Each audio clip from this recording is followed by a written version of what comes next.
Displasia cemento-óssea florida, questão de concurso, você já está vendo aqui a radiografia comigo, então você já vai entender que o diagnóstico dessa condição, dessa lesão fibro-óssea, é um diagnóstico radiográfico. Massas calcificadas espalhadas pelos quadrantes. A displasia cemento-óssea florida, assim como a displasia cemento-óssea periapical, acomete preferencialmente mulheres, preferencialmente negras acima de 40 anos, né? Então, meia-idade, idosas. O próprio nome já diz, florida, várias lesões espalhadas, disseminadas. Geralmente, essas lesões são identificadas a partir de uma radiografia de rotina, então um achado radiográfico, ou então esse paciente pode ter sintomatologia por infecção óssea, osteomielite. E aí, esse paciente vai procurar ajuda com essa queixa e você associa a radiografia e fecha o diagnóstico. A displasia cemento-óssea florida eventualmente pode causar uma expansão clínica, não é comum, mas pode acontecer.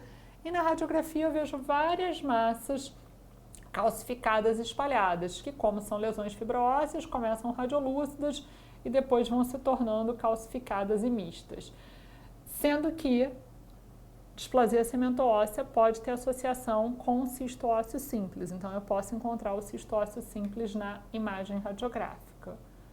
Aqui um caso bastante interessante, onde a gente vê massas calcificadas espalhadas aqui pelos quadrantes, bastante características do diagnóstico de displasia cemento-óssea florida.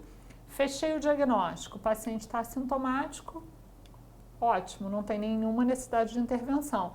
A questão é quando existe a osteomielite, a infecção, e aí o tratamento é bastante difícil. Nesse paciente não há indicação de manipulação cirúrgica, a gente vê com muita frequência, porque esse osso é avascular, então a manipulação cirúrgica na forma de exodontia, de colocação de implantes, pode favorecer sim o desenvolvimento de infecção, de osteomielite. Então a orientação que a gente dá para o paciente é que ele faça a manutenção de higiene oral, para evitar a indicação de uma extração e que ele não seja submetido preferencialmente a uma cirurgia com manipulação óssea. Então aqui clinicamente uma paciente do sexo feminino, negra, com mais de 40 anos, que não apresentava expressão clínica e sem expansão, que é mais provável, e o aspecto radiográfico anterior. Então tratamento, para a gente ajeitar aqui as nossas informações. Se o paciente for assintomático, ou seja, a displasia cemento-óssea florida foi diagnosticada a partir de uma radiografia de rotina. Manutenção da saúde oral para evitar a indicação de exodontia e evitar procedimentos cirúrgicos, inclusive implantodontia, colocação de implantes. Se o paciente for sintomático, ele vai ser sintomático na forma de osteomielite, e aí ele vai ter muitas vezes dor, formação de fístula, ele pode ter osso necrótico sendo exposto para cavidade oral, sequestro ósseo. A gente vai precisar fazer, em princípio, antibiótico terapia, às vezes até procedimento cirúrgico, debridamento cirúrgico, e nesse caso o tratamento se torna difícil e muitas vezes insatisfatório, muitas vezes um tratamento muito longo em tempo, muito extenso.